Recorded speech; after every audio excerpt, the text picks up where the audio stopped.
Maryam and Nain, an investigative journalist. We're here asking people about the coronavirus and what they think. I'm here in the Sinai Desert. Come with me as I investigate.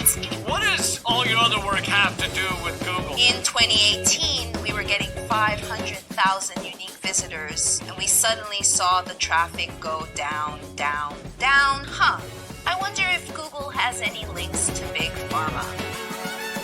Thank you so much for this, Marion, especially this film, Vanishing in the Beams. Do they know something we don't about GMOs? There's a confusion and blaming just Monsanto when it's really we need to look at Bayer and Syngenta. These poisons aren't just killing bees, they're also killing beings. I'm saying that this is the virus that didn't cry wolf. Are you afraid of coronavirus? No. Graphene oxide, that's what got me killed on Twitter. Banned from Amazon, Instacart, Airbnb, Chase's bank account. She gets really deep into stories, those where everyone is willing to go. Maryam, you have been hot on the trail of Charles Lieber since this case became public. I'm not a prostitute or a parrot. Do not let them turn you into lab rats. Hello. Hi, everyone. I hope you are in good spirits. I am Maryam. I am an investigative journalist, now identifying as a cosmic journalist, a functional medicine coach, best known for directing the film Vanishing of the Bees. And I'm now the proud author of a colossal book called Operation George Floyd, a multi-layered psyop exposed. And my film that came out a year ago, which is a nice combo. I've always wanted to be an author.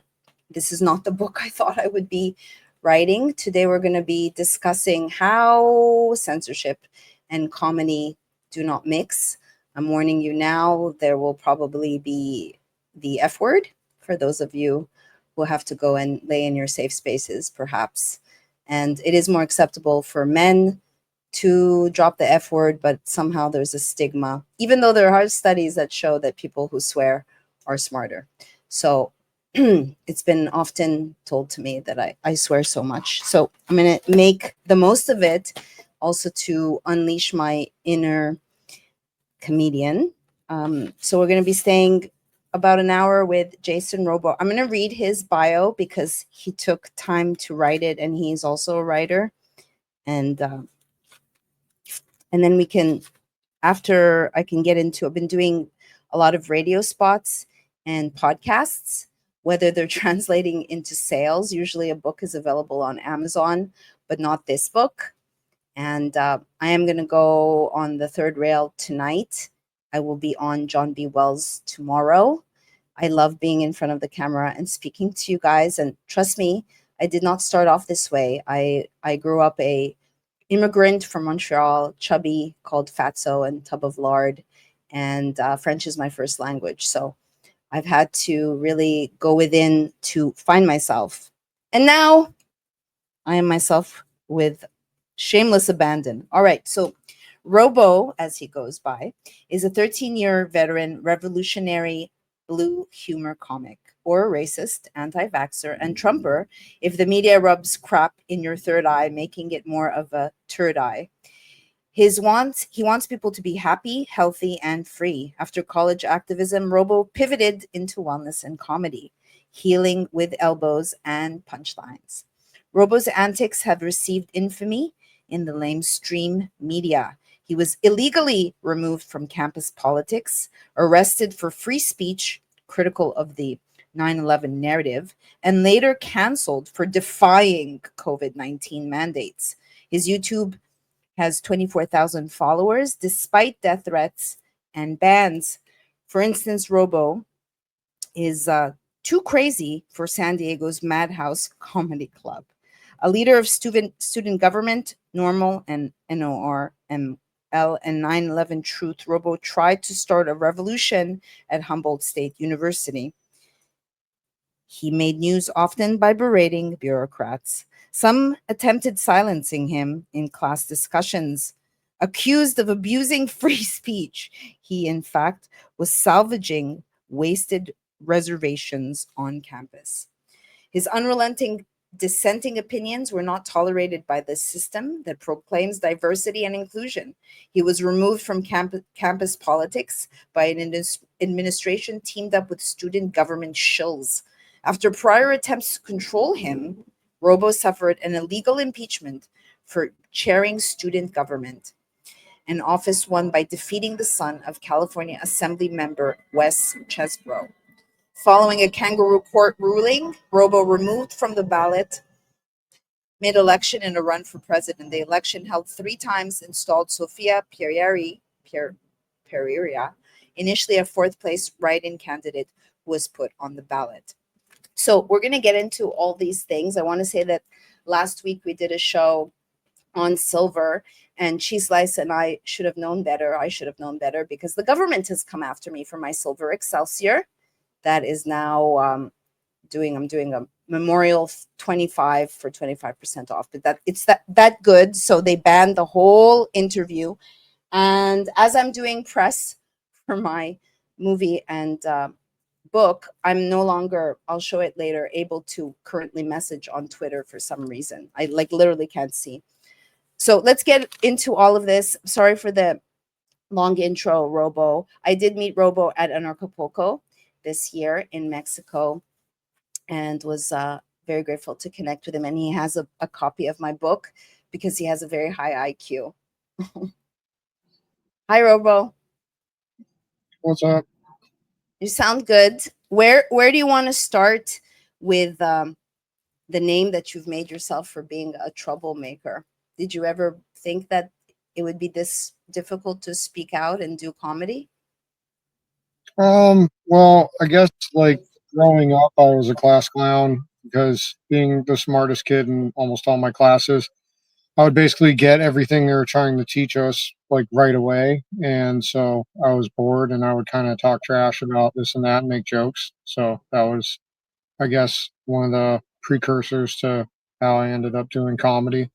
But yeah, and then as I was doing activism in college and before I got royally screwed over and all my constituents, I was dealing with, sometimes I was just ranting and raving about whatever's going on in the news. And as a result, I would end up, I love a weird way with words, and people would laugh like hysterically at some of the things I would say, just shooting from the hip. And that's why comedy kind of stuck with me. I always was a fan of like George Carlin and Bill Hicks and whatnot.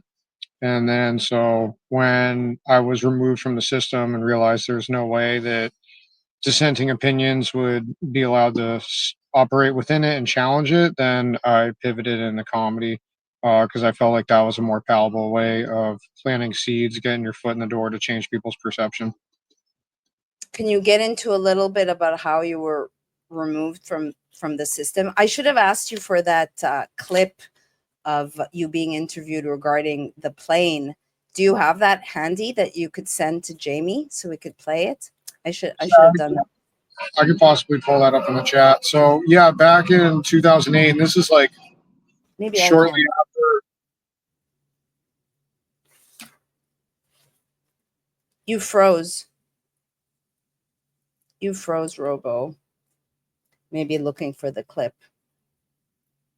Okay, so while he's frozen, I would ask you all to like and share because it does make a difference now that we're living via the algorithms that read our mind now. Have you noticed?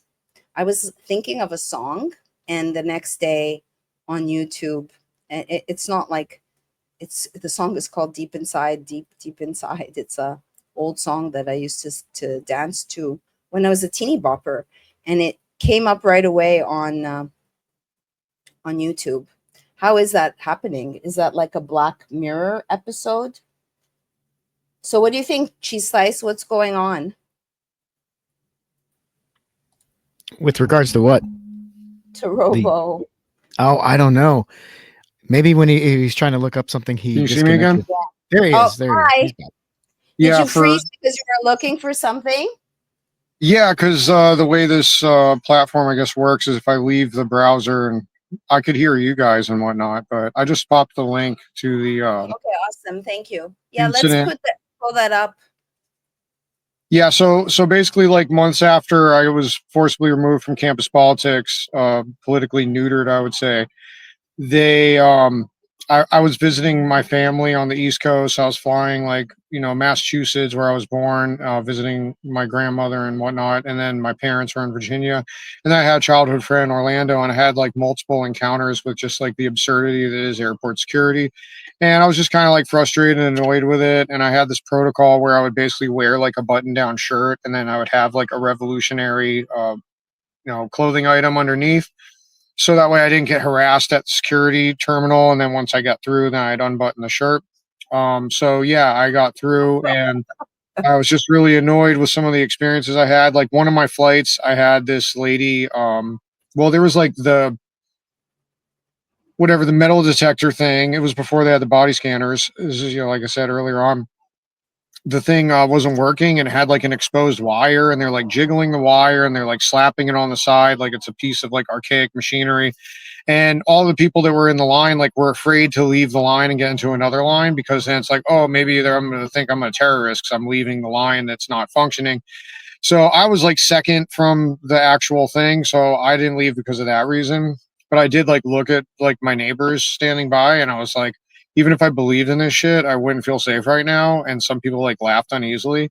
So there was that. And then also I had a stewardess like freak out on me because like she gave me like her Prozac happy, like excessive greeting when I got on the plane, and I was like already annoyed with airport security. So I was like, whatever, I just want to go to my seat. So I just kind of like blew by her. She literally grabbed me by my shoulder and like tried to spin me around and be like, I said good day to you, sir. And I was like, and I ain't got shit to say to you. And I just like ripped my shoulder out of her hand and then like carried on. So then like, later on the flight, they were doing the security lecture nonsense that everybody's seen like, hundreds of times if you fly. And while I was sitting there, the speaker was right above me, and the lady had a really shrill voice that was super obnoxious. So I had my headphones in, and I had like a hunch that like I might get some grief for that. So I actually detached them from the, I had I think a Blueberry, whatever those, older Palm Pilot things were. And so I was just, minding my own business, and I could hear what was going on. And then the lady came over. She's like, you need to have all your electronics off. You need to be listening. And she's like threatening to like kick me off the flight. And I just like picked up the, well, actually she didn't threaten to kick me off the flight at that point.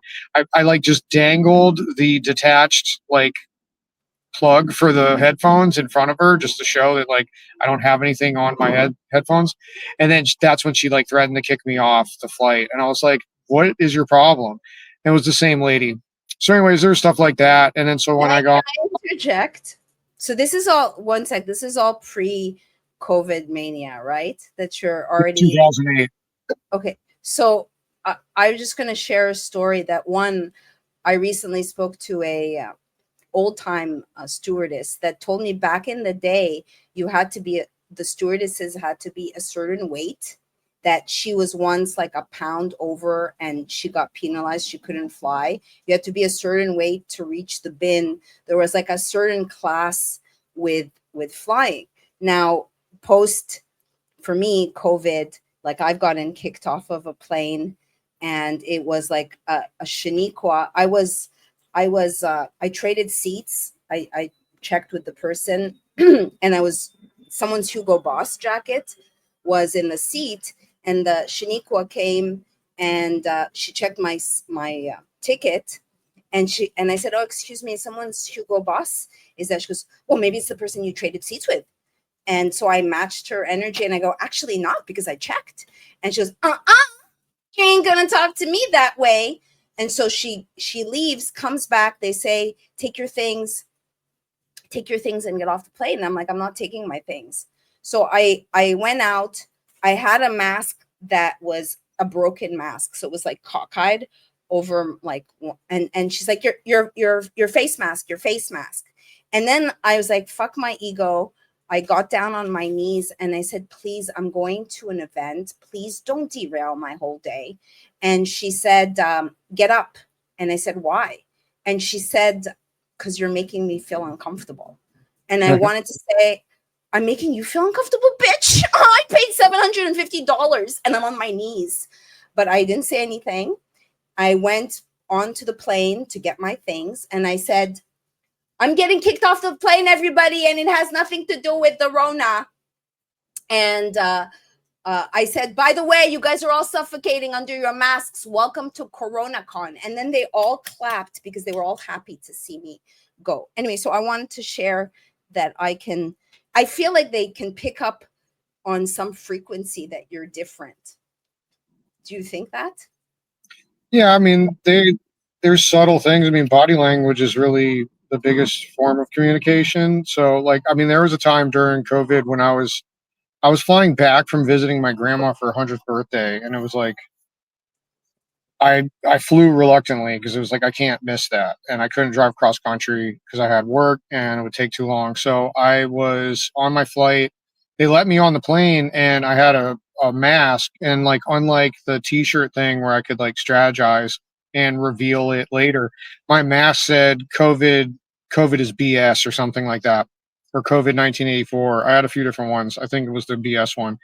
And so I get on the plane, and then they're like, you need to wear like this blue polyester, like toxic crap. And mine was like organic cotton, like super thin, breathable fabric. It was like I pretty much never wore a mask except for extreme situations. And yeah, I was in my seat and all that, and I have a service dog. And they were like, your service dog paperwork is like something's wrong with it. And I was like, well, what's wrong with it? Like, what do you need? And they were like, well, you need to like we need the paperwork. And I was like, well, what do you need? Like, I have these documents on my phone. I can, what do you want? And they like would not answer the question. Basically, they just want me off the plane. And so I think they used my dog as a disservice animal so they could screw me over on my flight. And then they were like, you can catch the next flight. And I like did not want to get off the plane, and similar to your situation, there was like a bunch of just like hater douchebag sheeple, and they were like, "Just get off the plane, sir!" Like I'm the problem. Like they're being an asshole to me, and then for me not like just rolling over, like now I'm like ruining their day. So there's like nobody standing up for me, and that's that kind of thing's just super frustrating and sad. So I don't know. It could be body language. There's other things, red flags that they see. I think it's a frequency. I mean, having almost gotten arrested on a public transportation train by a bunch of woke vaccinated zombies, I don't know. So what's this clip? Can you pull it up, Cheese Slice? Please set this up for us. Robo, are you frozen again? Okay. No. Okay. Hi. The clip's just not started. I'm not in charge of that. No. Do you want to set it up for us? What are we watching? Oh, yeah. You want me to say something? Is that what you mean? I didn't know if you meant for Jamie to set something up. So, yeah, this is like the only news story that I have copied. It's basically been scrubbed from the internet, which the whole idea of the internet is that like everything's online. It was in like national news. There was like literally hundreds of comments, people discussing the official narrative of 9/11, like whether I'm just like an asshole that was like ruining people's day, like back to that dynamic we were just discussing. So my uncle, he works with a news station in New England, Nesson, and I was in a few news stories, but I never got a chance to like say my 2 cents. So he spoke with this, network, and I think he actually like kind of pissed my grandma off because he said something about me like negative, and she's like, "Don't talk about our family to the news." So then, kind of to make amends, he got me this story, and it's like the fairest coverage because they at least let me say my side, but they still regurgitate basically the police report. So you'll see that contrast of the two realities, but at least like I got to say my 2 cents. And so anyways, I guess you can just roll it.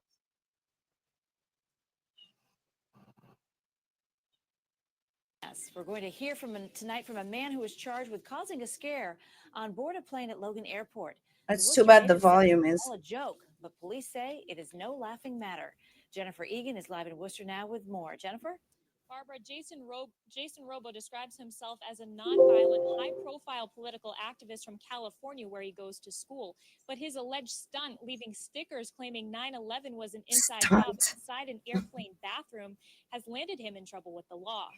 Stickers stopped a plane from flying. I mean, is this unprecedented? I'm not quite sure. Talking against the advice of his lawyer, 26-year-old Jason Robo says his alleged actions on board an airplane at Logan Airport have been blown way out of proportion. I'm being made into this horrible, tyrannical monster that like has brought everybody into distress and ruined everyone's lives when all it was is there was an overreaction over a sticker. Robo, a Worcester native, has been charged with interfering with aircraft operation and disorderly conduct. He allegedly left a politically charged message on a sticker inside a Delta plane's bathroom. According to the Suffolk County District Attorney's Office, after Robo left the bathroom, a flight attendant went in. She found an adhesive address label that read 9/11 was an inside job, prisonplanet.com. After he was seen running off the flight before takeoff, he was found by state police, and upon being taken into custody, made statements indicating that the stickers were a joke. The only truth to any of this is the half-truth that I said this is a joke. Them arresting me is what I referred to as a joke. Robo wouldn't comment on the stickers, but says he is a 9/11 truth activist. He claims the September 11th attacks were orchestrated by the U.S. government and that the wars in Iraq and Afghanistan are based on lies. He claims to be a high-profile political activist in Northern California where he goes to college and that his message is meant to inform, not spread fear. And I think that it's a shame in a democracy where we're supposed to be able to speak freely and openly about things, that there's things that are made taboo and things that, label you as an extremist or a terrorist to talk about that. Robo says he's been blacklisted from Delta Airlines. He'll return to a court in Boston in mid-August. Live in Worcester, Jennifer Egan, Worcester News Tonight. Wow, this is like, I have to say, heyday from the way, at least like it has a old time feel of how they used to cover the news with making stories out of nothing. So what do you feel now in regards to your career in comedy, and what is the state of free speech now? Yeah, so that was like right before I pivoted in the comedy. Sorry, my phone says it's getting warm, so I'm trying to take the case off. That was my first so-called joke to get coverage like that. And like I didn't say it was a joke. The thing that I said was a joke was the arrest, and they did include that in that story. But yeah, it was in basically the year following that story that I was able to get into comedy as like a way to pivot. And I worked basically in the weed industry, so I could be what I would call a not so starving artist. So I was able to pretty much fund my existence and do a lot of writing, and started doing mics and stuff like that. And I did encounter like resistance. Actually, my first book show was a weird story. So I was at a local bar in the university town Arcata called Blondie's, and there was some guy who he was special ed kind of character, and he like played music for like 30-45 minutes before the mic started. Well, he was in the back of the crowd, and I was doing a whole bit about the university system. And some of the stuff that I was pointing out that frustrated the administration was how they were giving each other raises and creating more administrators like gremlins, and then firing all the teachers that descended from their nonsense. And so I had an idea for a free university, was what I called it. And it's like basically having a utopian, like functional community where people would like work on campus, and the teachers and the students would have like farm shares, and just like this really like cool idea. And then what's cool about it is it was like, when you call university for short, you say like something U, so it'd be free U. And then also for short, the acronym would be FU, which would be like FU to like the established educational system. So I was breaking this kind of thing down, and it was like August, right, when they were like charging people like as much as it is for rent for like a school book. And then they somebody like that guy in the back started freaking out, and he was all like, "Hey, I think you need to wrap it up so someone else can go." And it's like, dude, you're not the MC. Like, he came up and grabbed a microphone, which is like totally ridiculous. So he wouldn't get off stage. So I just grabbed his mic, I unplugged it, and I'm like, "You cut me off, I cut you off," and we like laughed. And then the crowd like was digging what I was talking about because they were all getting pillaged by that system. And then I went to finish with that bit, and then like the barista like turned the whole PA off from behind the counter. And when that happened, like it was just like, what the hell? And then she's like, "You're offending people." And I'm like, "I don't know who I'm offending. Everybody was enjoying it. So obviously you misunderstand what's going on." She like yelled at me. She's like, "If you want to talk, we could go outside." And I'm like, she's a little cute lady. Like, I'm like, "You want to fight me?" Like, it sounded so silly.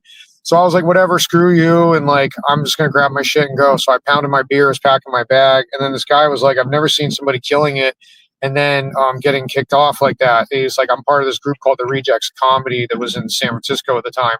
And so he had me, booked me for a set. And then what's funny too is after that, the lady came up and started yelling at me again.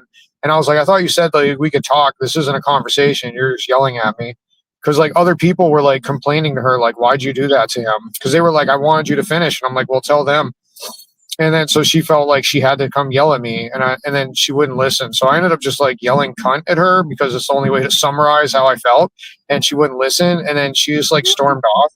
And then the owner of the venue actually happened to be there, and she's like, I saw what happened. Like, I missed the beginning of it, but apparently it was a misunderstanding. And I've been going there for years.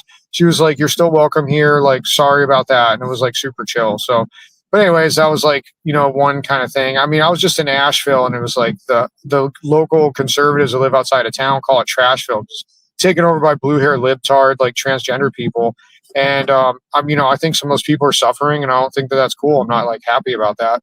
But yeah, they were like really vile to me, and I got like kicked out and banned and stuff. And like, I just deal with a lot of like crap with comedy. But the idea is that I'm like basically trying to get somebody to laugh that may not like me. It's kind of like tickling someone after you just said their mom's a fat bitch or something like that. But I mean, I'm listening to you, and on one hand, I do feel that if people beat to a different drum, or I'm also like, I have a beat track where I'll say shit. Like, I joke that I'm like, I just say things that you only can think, like you don't have the courage to say it. And I feel like there's something in the frequency. But what's interesting is that, I'm thinking of like Dick Van Dyke, and like, how was it back then when there was comedy, or Bob Hope? Like, wasn't it offensive? Didn't they make racial? I mean, I haven't studied, the history of comedy, but saying you're offensive when it's a comedy bit and we're all poking fun at one another and ourselves as well is like, it doesn't jive. It doesn't make sense to me, right?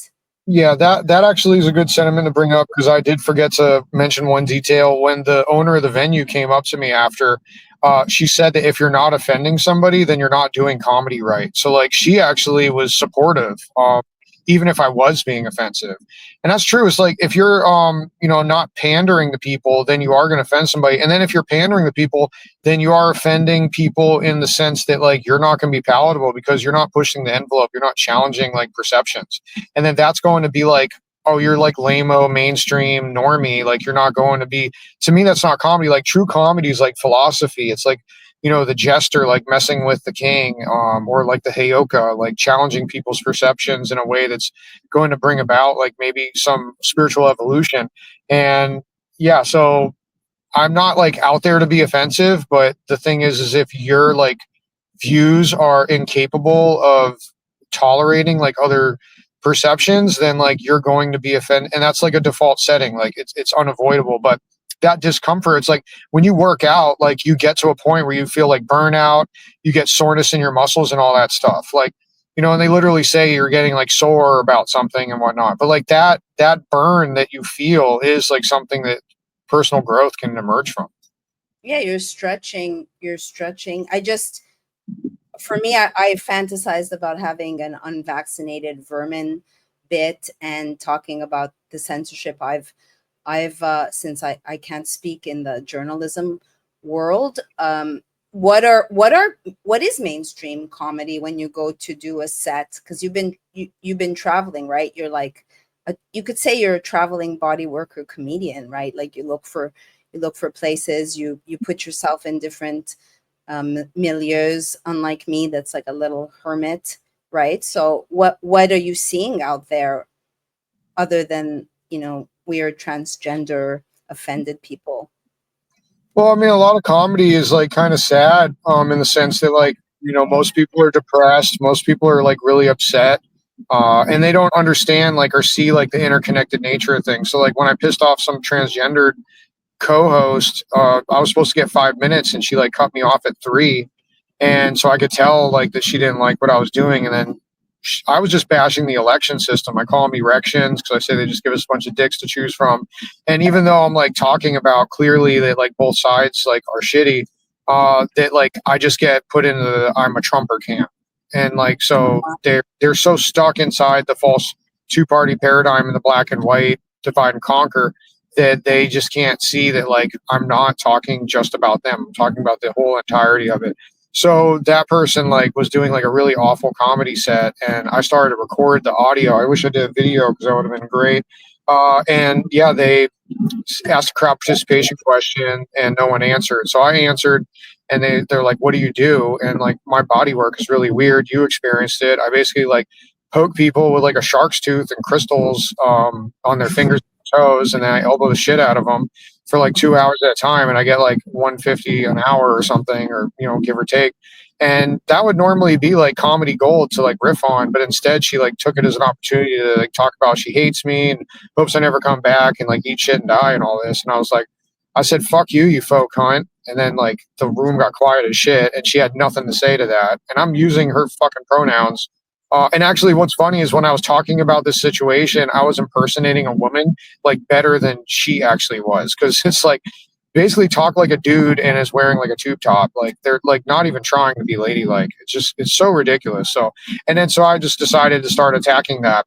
And yeah, so legitimate comedy to me is not supposed to be like a safe space. Like you're supposed to be a challenging narrative. So like some of the stuff like Bob Hope and whatnot, that was like, there was some edgy stuff maybe, but they're all sponsored by like the cigarette companies and big pharma or whatever it was at the time. And you have people like Lenny Bruce, who were the ones that were like using obscenities and talking about sex and things that like people were suppressing. And the history of him, there's a great movie where Dustin Hoffman plays him. And yeah, he was talking about race and other stuff. He was dropping N-bombs. And yeah, like it is like really powerful stuff. And he got basically banned from clubs because they were fining him for using obscenity. And then he was fighting that in the courts. And then the clubs kept booking him. Well, the clubs ended up getting fined by the government because they realized that they weren't able to silence him. So then they started fining the venues, and that's when they stopped him from performing. And he had Wait, faith hold in on. the I want to system. say, is there a garbling sound, Cheese Slice? Do you hear like a garble when Robo speaks? Like there's a bear lurking in his vehicle? Cheese Slice, yes? No? Hello? He said no. Oh, he said no. Okay. I'm sorry. I didn't. All right. Oh, no, yeah, it's his microphone. I don't think there's anything we can do about it. How about when they used to do blackface? I mean, I don't know about they, like, the vaudeville and the blackface stuff, like it went both ways. There was like, black people making fun of white people and white people making fun of black people. And I mean, there were even like black people making fun of black people. So it's like, really, it's about the spirit of, what someone's doing. Like, is it being done with hatred, and just talking about something that's, different doesn't mean you're necessarily hateful. I don't know if the planes are loud, so I'm in an air traffic area. But yeah, so being hateful to me is not being critical. Like if somebody's like talking trash to you and they're your friend, it doesn't mean that they hate you. They're talking, friendly. It doesn't mean like, if I make a joke about women, it doesn't mean I hate women or whatever. So sometimes what I've been learning to do is kind of like try and smooth things over. Like I talk about obesity, for example, and I used to be fat. I was like put on a bunch of medications where they were trying to control me in my youth. And so I'll say like, oh, I used to be fat. I don't hate fat people. Like I used to be able to suck my own titty. Like, so that was kind of funny, but I don't miss it. And, similar aspects that I'll say about, different things where I'm trying, like for women, I'll say something about women and be like, I have no hatred towards women. I love women. I've learned a lot through them. Like one time I was going down on a chick and I realized I was claustrophobic because I felt boxed in. So like, yeah, I'm like trying to like balance things out with jokes. And really it's like keeping the punchlines up and mixing those in, and also showing some humility and like creating that space for critical thinking, that to show like it's not done with hate. And that's, people are really sensitive right now. And that's like the media, like Matt Taibbi wrote the book Hate Inc. And that's about how like basically if somebody thinks differently, they're equating you as a Hitler. And like before it was like, oh, this world leader's a Hitler, we need to invade his country so we can like change the regime or whatever. But like things have gone to the point where now it's like, oh, you think differently about wearing a mask or like being Fauci's lab rat, then all of a sudden you're Hitler. And you're a grandma killer, for example. Like, so things have degenerated to this point where like we're all Nazis for not thinking the same. And that's created like a really absurd version of the divide and conquer where, people should be able to agree to disagree, and variety is the spice of life, and sharing our ideas is something that we need. And so comedy is kind of like something that they've gone after because, like I said, true comedy is like more philosophy. It's not talking about you have a little dick and you're lonely and you're fat and you're sad. Like that's like a lot of the comedy I hear. So like I really like give a shit less about almost all the comedians that I hear when I go to shows.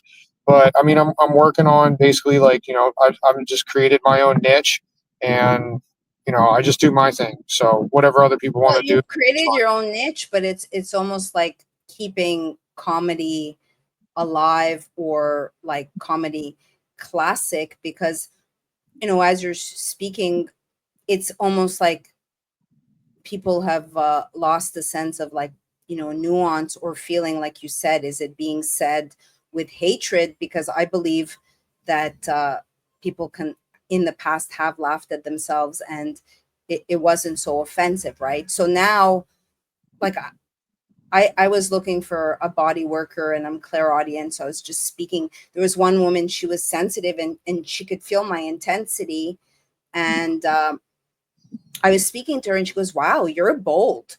And I was like, this is what it's become now, that like when you speak things the way it is, like you're seen as bold. If you don't want to, like, it's great that you're actually seeing how it could stretch you and make some alterations, or be sensitive, or try it's really experimenting, because comedy, like, you try different jokes and such and see how they land. But I would have thought, if I were to do a shtick on unvaccinated vermin, I would definitely be offensive to vaccinated people. yeah. That would I be mean, kind of I like was the whole in point. I was in Austin last year for the eclipse, and I did comedy for like a month and a half. And they're apparently and allegedly like even more liberal of a city than San Diego, but I don't necessarily agree. I feel like there's a lot of people in the conservatives that mix in. I feel like they're less intolerant, even if they are more liberal, like that they like accept more other opinions. So I was doing like literally the same bit I was doing there that was doing good and crushing, and I came back and I did the same set in LA, and it was right when the AstraZeneca got pulled for the clotting, and a bunch of people in the crowd like all probably took that. So then I was just bashing the whole narrative, and like there was a bunch of people that like were visibly upset and like thought I was an asshole. But there was a couple that was in the front row, and like they were laughing their asses off, and I was like, thank God they were there, because I had a date with me and she was laughing. But like if it wasn't for those other two people, like it would just been like dead silent pretty much the whole time. And it was cool, and we like hung out and talked after the show. But yeah, like trying to come off not being hateful is, like I said, an uphill battle. I like challenges. I mean, things that are easy are not really like rewarding. And so like if I talk about Israel, I say something about like I differentiate, unlike Stu Peters, who was pissed off a shit ton of people in Acapulco, which is like Jew bashing and like not differentiating like Zionists from Even regular though Jewish the people. theme was ascension, right? So ascension and Jew bashing also don't mix. Yeah, it seems more dissension. So yeah, I say something where I differentiate people from governments, because it's like if you're like, oh, the U.S. government's fucked. It's like, all right, some guy that works at the post office is like walking down the street with his satchel. Like that guy's not bombing Afghanistan. So like for me to like equate that person with like the highest level of evil in the U.S. government is absurd. So to think of like some regular Jewish person who's like, I had no girlfriend, her mom like was disabled, she was poor, she lived in Section 8 housing. Like she doesn't run the fucking world. Like that's crazy. So when I say things like about differentiating governments from people, I say like that I think we all want to be cool together, and that they could, like I said about the third eye, and they rub shit in it in our third eye. Like I'll say like that basically like governments like they don't give a shit about us. Like they're not the same as like the people. Like Right. common people are like, we want to be cool. I also find, as a dancer, and again, I had to really find this inside of me, but be like on the first one on the dance floor, and then it kind of liberates people to join on the dance floor. I think the same thing is with comedy or with being bold, that if you say something, you allow people to be themselves, because despite the face diapers, people are still wearing masks. I also think like this age of Aquarius, where it's like people are either in their heart, and heart energy is very powerful, but most people are not in their hearts, they're in their egos. I think that distinction is going to be made more obvious. Yeah, it's weird. Today I was actually at the obese people co-op in San Diego, and there was this girl, and she was obviously having a hard time. I think she was like frustrating people, and she was hard to understand. She's wearing a friggin' mask. And it was hilarious too. She had an apron on, so you couldn't see it fully, but I could differentiate like what the gist of it was. And it had a smartphone on it, and it had like a hand with like puppet strings coming out. So it was like the phone was like controlling people. And I was like, how ironically like ridiculous that she has this shirt on and she's like living in absolute fear and then like pissing people off because they can't understand her, and then she's getting frustrated. I really wanted to ask her. The least thing that I do to like try and like plant seeds is I'll like try and talk to people, and I'll say like something about like wearing like a natural fiber or something productive. And sometimes, if depending on how the interaction goes, like someone will come up to me and they'll be like, "Oh wow, your dog's really cute." And I'm like, "Hey, I can't really understand you. We're outside. Why are you wearing a mask? Can you like take it off?" And we'll have a conversation. I'll be like, outside there's no transmission, regardless of how the virus realities or not, like of transmission of viruses like outdoors. And then they're like, "Oh well, I worked at a hospital and like we just wore them all the time." I'm like, "Yeah, well you're like in a hospital, like you're outside, like." And then to actually like take the mask off. So like it depending on the approach. And that's why like differentiating governments from people and like how they want us to all hate each other. Trying to have these premises where you could start from like a safer space for them in a way and like challenge a narrative, but like trying not to trigger them. So it's a delicate dance, back to your like reference. And I mean that leading the charge is really powerful. Like I don't know if you've experienced this, like you'll walk into like a business, like a restaurant or something, and then all of a sudden a bunch of people come in off the street. So it's like, if you never walked in that restaurant, they might have even had that business. So it's like people are, somewhat followers, and I mean we're social beings. So creating that precedent to like go into other spaces, and that's I think applicable to perception, whether it's like comedy or perusing a mom and pop shop or getting out on a dance floor. I believe what you said about approach, that over the the years of the Rona and being in San Francisco, nonetheless, that I had a lot of righteous anger, on top of the fact that of the censorship that I was experiencing, and that I'm very conscious of alchemizing that. I think it's like even communal pain that many ostriches have suppressed, that some of us empaths transmute for others. But I've been trying to alchemize, and I believe humor is crucial, instead of like approaching, like looking back. I remember walking in San Francisco. I just come back from from Costa Rica, so I was like walking the streets at night just to suss shit out, and there was a woman in her sedan in a mask, and she parked, and I was like, "Excuse me, why are you wearing this mask in your car by yourself?" And she's like, "It's none of your business." And I said, I want to know. And she's like, "It's for you." And I said, "Please, you don't need to do it for me." And then I asked, there was another dude, and I said, "Why are you wearing a mask?" And he said, "For health." And I said, "If you really want to be healthy, you need to lose 60 pounds. I mean, looking back, was that nice? No, it wasn't. He was very offended. But I felt good because I was lashing out at the fucking retardation of people. And now I'm trying to have comedy with customer service, because, they have prompts. So for instance, one of their prompts that they're trained, it's very obvious. If someone uses the F word, we're going to need to restrain from this profanity. And like I so many times, I'm like, "Do you need to go and lay in your safe space? Do you need to recover because you heard the F word?" Like, and I'm like, "Okay, Maryam, like, don't act out."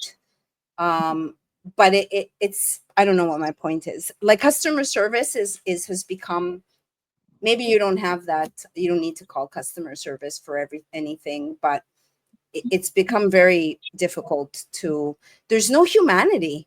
They're like either bots, they're just reading, or I want to know, maybe why are all the people, many of the people in the Philippines, like sound like they sucked on helium? It's like, okay, you're going to answer a call, go suck.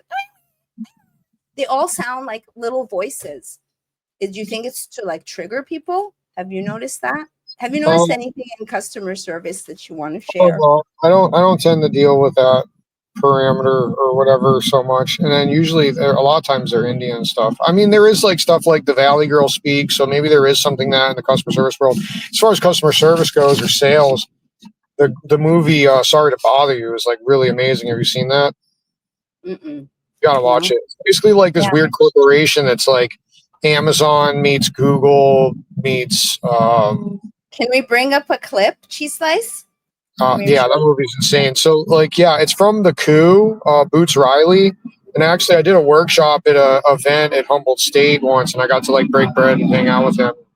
This is like back when I was like 9/11 truth mode, like don't know half, a tenth of what I know now. But yeah, he was super laid back, good dude. He's kind of like into socialism and stuff, so I probably want to talk to him It's a little called bit about Sorry some of to those. Bother You. Sorry to bother you, yeah. But yeah, so like they have like this customer service stuff, and he's like black, so he's like when he calls people on the phone, Danny Glover's like one of his coworkers, and he like tells him like, "Hey, young brother, like you got to like learn to talk like you're neutral to the white people and stuff." So then he like teaches him how to do what they call the white voice, and so he teaches him how to do that, and so it's kind of like a kung fu movie, like where they have the dubbing, and David Cross, the comedian, like does the voice when he does his white voice. It's absolutely ridiculous. I'm trying to find Cheese Slice. I did cause white voice Sorry to Bother You movie to see if there's any specific clip to what Robo's talking about. Oh yeah, I found it. Hold on. It's only 56 seconds. Hold on. Have you done venues in LA? Well, that's what I was saying, that one time I was doing the one with the AstraZeneca people freaking out. Like, it's just, LA is just super dumb. I mean, everybody's like injecting themselves with like Botox and a bunch of other crap. So like they all took the jabs, like no problem. Not all of them. I mean, generalized things are generally lies, but for the most part, I mean, that's why like people left and they went to California, left California and went to Austin. So that's why I'm there now somewhat, even though I'm basically on the road a lot of the time. But yeah, I mean, I got canceled here in San Diego, and that's like that and the student government. If we can kind of get into that nonsense a little bit before we wrap up, We'll show this. Yeah, we'll show this clip, and then you can share with us. I put it in the chat, Cheese Slice.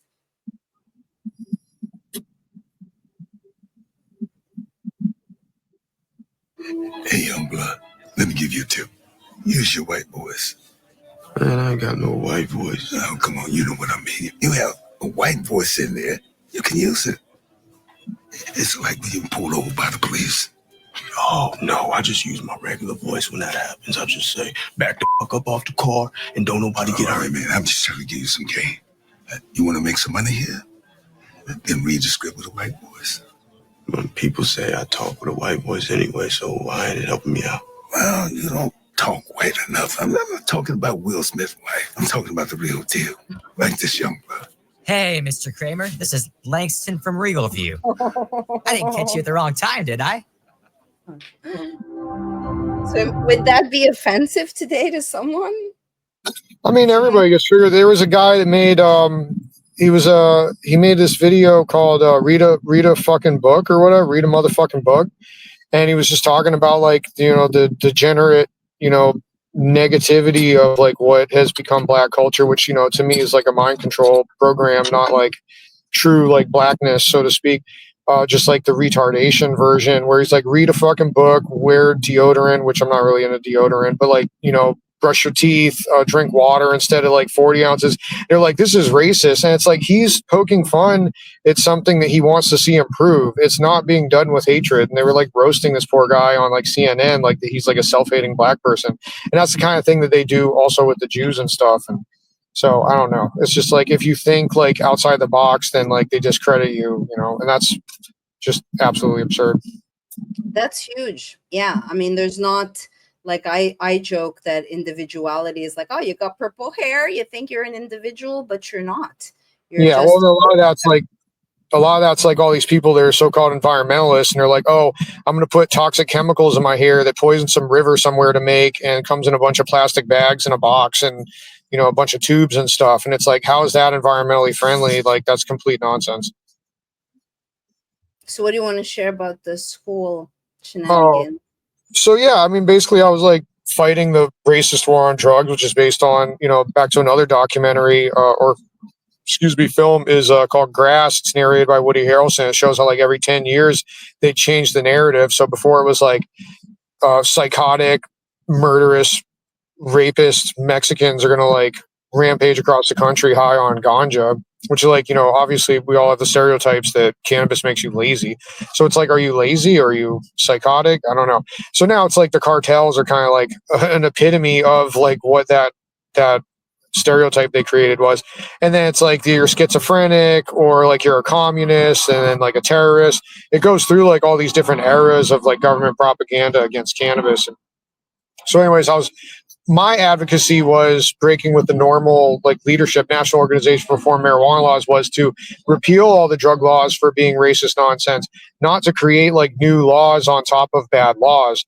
And so that was my take. And then also I was doing 9/11 Truth, so I had like Richard Gage from Architects and Engineers for 9/11 Truth come to my school. I had Sander Hicks, who wrote a book called I think it was like What Happened to Dr. Graham. He was like a dentist who like found some of the terrorists that were involved in like 9/11 type stuff and reported them to the FBI, and then like they basically like seems like they killed this guy because he knew too much. Just like a bunch of weird stuff. So I was like doing tons of events on campus, and then I'd go to like government meetings for like the administration or local government, and like the administration, like I said, they're enriching themselves while destroying education and increasing the tuition. And I realized it was like debt slavery because like in Roman law, like one of the basic strategies is you ask like in a case like who benefits, qui bono. And I was like, the student loan industry is obviously benefiting from this dynamic. And then so I started to point that out. And I had like fellow students that were so-called activists, and they were like literally destroying my signs. Like we would have a sign making party before a protest, and I would make like poster board signs and whatever. And then we would go like the next day to like our protest, and my signs were disappeared or shredded. And so I'd have to like on the fly, like make a new one. I had one that said like stuff about like Sally Mae and whatever. And then so I actually had it broke in the news like within a few months. There was like a huge Sally Mae scandal. And so Who's Sally Mae? Like, for those who, I don't know Sally Mae. It's basically a government version of like debt slavery for education, and they created that for like the farming industry and for housing. So there's like Freddie Mae, Sally Mae Foundation. It's not a foundation. It was like a government thing. And then they floated it into the private industry. So they use like taxpayer, which like there's a bunch of weird stuff in the sovereignty circles where like the money and how it's really made and how it's all like a big joke. But basically they were allegedly taking like taxpayer money or like, the debt slavery accounts made on us all being sheep that are owned by these like 4-H human eugenicist nutbags, that like they were taking that and then floating it into the public. So they were like creating these industries to say they benefit us, and then they were turning them into public entities and then enriching themselves even further. So anyways, Sally Mae was just the education version of that. So yeah, I pointed that stuff out. And then I was being silenced by like so-called fellow activists that just wanted to, it's just like they want to fight, but no one is getting to the root and like doing like research. It's like all like mantras and like feel good BS. And it's like, are you actually like challenging the system? So that's like, I've been very rootsy. So like when people have called me radical, like the etymology of radical is root, like radish. It all comes from root. So are you talking about like a little twig or like a berry or a leaf on this tree of shit? Or are you like getting to the root of like how it's like in the ground and how it's entrenched? So that's pretty much been my strategy. So eventually what happened is the student government was like co-opted and had different plants from the student government or from the administration. And then like they came after me multiple times. Like we had a student retreat thing, which I actually pointed out was an illegal meeting because we were supposed to like create an agenda. And if you get all the student government together in one place, like you have quorum, you're not supposed to all get together in one place. That's a meeting, and you're supposed to like adjourn and have public comment and all this stuff. And I was like, this is an illegal gathering. And I just like pissed off this chick, Tara Rentz, and I joked her last name is Rentz because that's what she does with her soul. And she's like a total shill. And yeah, she like literally told me to my face, like in private, she said that if I can't control you, I'm not going to get a letter of recommendation for like some government job. And then another one of these shills, who was another administrative student government person, Tyler Smith, he told me, and this is in front of like one of my old partners, so I have her as a witness. He said, my problem was that I don't kiss ass enough. So basically, like I was there to stir shit up, not to like, continue with the whole shit show that they're all involved in. So that ended up like crashing and burning. There was a bunch of protests on campus. I was removed from an election after they illegally removed me from government. I actually had an event with Jack Hare, who wrote The Emperor Wears No Clothes, about all that government propaganda against cannabis. And they held my impeachment hearing during that event, and they didn't give like legal notice, which is supposed to be 5 days. They like stuck a letter in my mailbox over the weekend and said that that was 5 days notice. It's like, you have my email, you have my phone number, you know where I live. Like, you gotta give me this document, and they didn't. The only life regret, one of the few I have, is like that I could have stormed that meeting with like the crowd from that event, and I didn't do it. So I like wanted to fight them on my own grounds, but I wish I did that actually. But yeah, so that, and then being removed from an election, like mid-election. Now that chick, she's now the public health director, total shill. I would joke that when she talks, she'll make your ears gag because she like kisses the police's ass and all these other people before she even says anything of any substance. It's just like brown nosing is like 90% of what she says, and then whatever the agenda is. So she has all those little like, we can do this together, get your COVID jab pictures and stuff. And then the guy I was in the election with, we would have been first, second place. He's actually my friend. He filed an election complaint because of my removal. So I didn't even fight it. Like, he did it for me. He said, this is shady. He didn't want to win on messed up foundation. Meanwhile, this whole chick's going behind the scenes and like making deals with fraternities and sororities, from what I understand, like allegedly like saying, we're going to give you more funding. Like, we need a bunch of like people to like support me. So while we were fighting the bogus election removal, like, she was doing stuff behind the scenes. She later became city council, mayor, and then now public health director. So it's funny because it's another office I'm more qualified to hold and deserving, and I would actually give a shit about people's health and wouldn't be parroting government. But you're authentic, and you're not. I mean, it all boils down to, like the person said, are you willing? You know, you're not kissing ass. And personally, I mean, I just intuitively was like, I knew you had a high IQ. It's 167, if I recall. Is that it? Yeah, I don't want to like just throw numbers out, but yeah, it's high. I'd have to ask my parents and find the stuff, but okay, yeah, well, you're too smart. Let's just be honest. Look, I'm too smart for my own good, and so yeah, I wouldn't just like do what I'm told. And it's like, if you can't explain it to me, then I'm not going to listen. And that's pretty much like how I've been my whole life. So yeah, basically after like the whole crash and burn college thing, I worked in the cannabis industry because I met growers doing that college activism. And then when I got in the news that summer for the 9/11 sticker thing, then I like met people. I was at like conferences hanging out, Jim Mars. So like, I got to hang out with Jim Mars and have drinks with him and listen to his stories. Like, I made like a lot of incredible connections. So like, basically through, and then this also followed suit with the COVID cancellation, is that when I would like kind of eat shit or crash and burn, I would like be forged in these fires like a weird phoenix and have like new friend circles that respected me from what I did and would learn about my work. Right. I would like be able to hang out with like way more high grade, awesome people.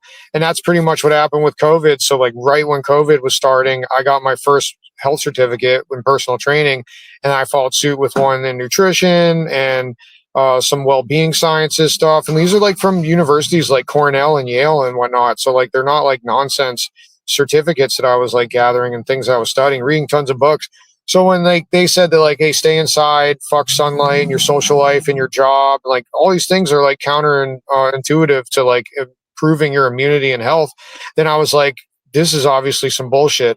So I left San Diego. I was trying to start, more of a deeper comedy career outside. They call it the Redwood Curtain up in NorCal, where you're like kind of stuck out in this, pocket of reality.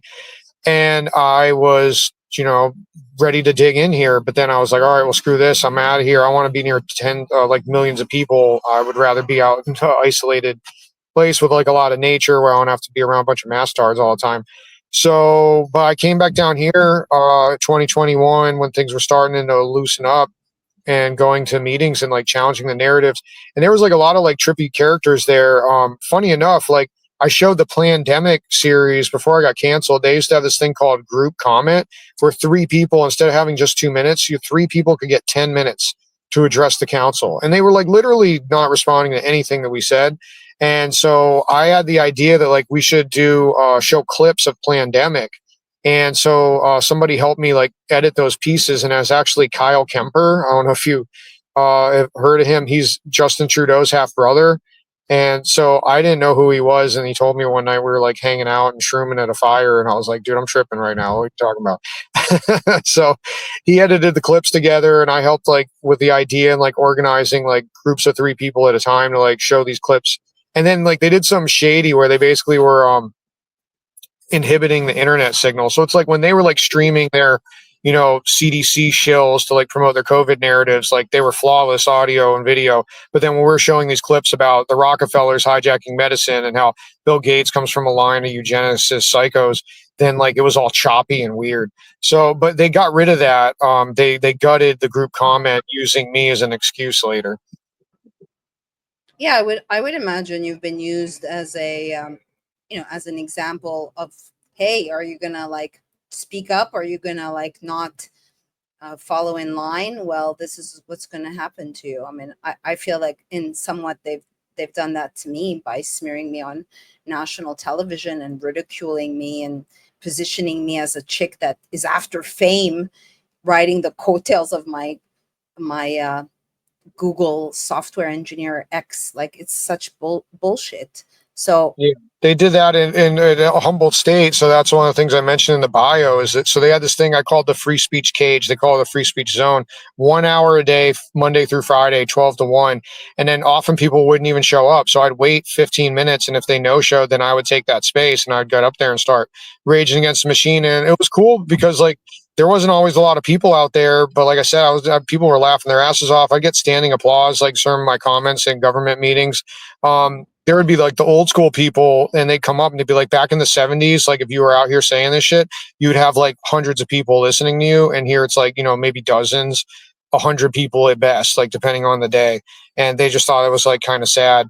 And so they were like saying that I'm abusing free speech, and then so they basically were creating like more rules. So like, oh, you can only do like so many reservations. It's like I wasn't even doing reservations. Like wow. somebody else was doing the reservation, and they were no showing, and they were like wasting it. So I was just standing by, and a lot of people were like supportive. Smart. Yeah, well, and I mean, and like people were, when I got screwed over, there was a lot of protest. Like in the paper, the school paper was supportive of me, and what was happening, and they were not down with the government narrative or the campus administration.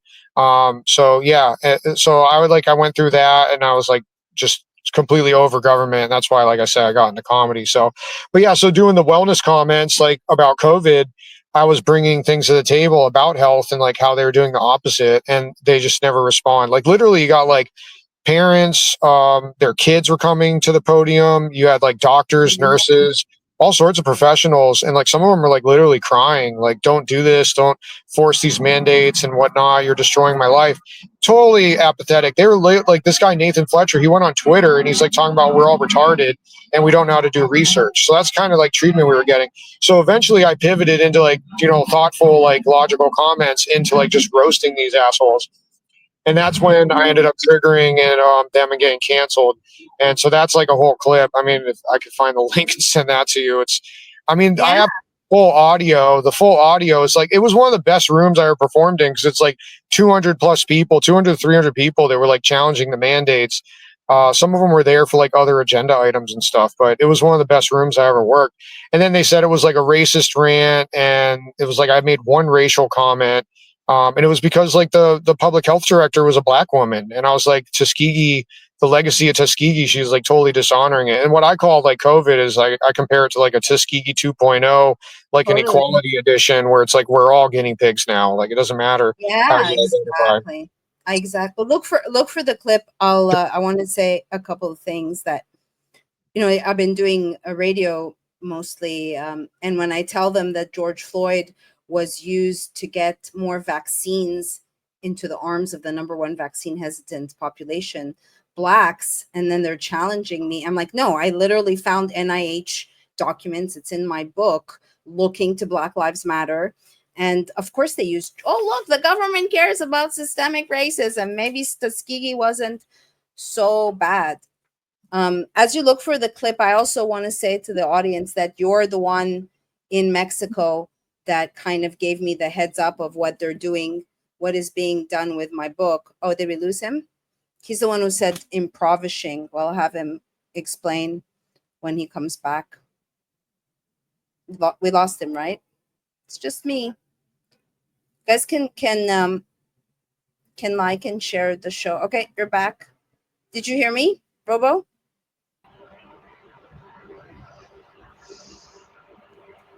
Did you find it?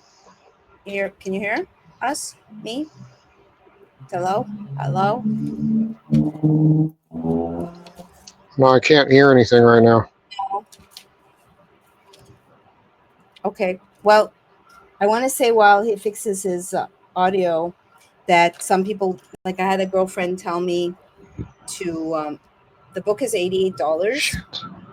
But if you think like, you go and get a blowout for $400 and someone works on a book for 5 years, that $88 plus is limited edition. So I'm plus I need to make ends meet. So I don't think there's like really $400 for a fucking blowout. Who pays that? Cheese slices, he doesn't have audio? No. We can hear him. He can't hear us. We can hear you. So the Rumble comments are working now? Yes, they're working. Okay, that's great. So we're banned off of YouTube for a week. Not that it really makes a difference, given my offensiveness. Like I could tell that some of the shows been booked on Patriot shows, and that me saying, "Hey, who is Derek?" Derek went to the School of Assassins alongside dictators. Okay, great. You can hear us? Okay, hi. Yeah, You're back? sorry, it was Okay, did you find that clip? Yeah, I posted in the chat. And Okay, so great. this is the full clip. So what happened is like they silenced me. So the chairperson left, and then the vice chair was in charge, and she's the one that had a meltdown on me. And then she cut my mic at a point. But luckily I was recording on my phone. So in this video, like you can actually hear what I'm saying. Okay, great. I hope the audio is better than the 911 clip. Do you have it, Cheese Slice? No, I don't see the link to it. Oh, it didn't Was it emailed translate. to me? No. It didn't paste. Let me try again.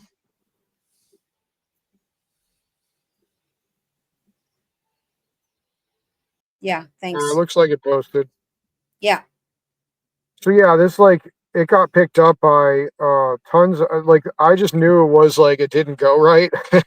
And I was like, this doesn't seem legit, like the way they're gonna handle this. And so I went back actually later, and I have another clip, but so people can look at my YouTube to find it, where I went back and I was tried to clarify thing. I was like, I am not a racist, and I think that Kamala Harris is a White House Negro, so I totally doubled down on my sentiments, but they're not that's not hatred. That's just describing a shitty black person, just like there's shitty white people.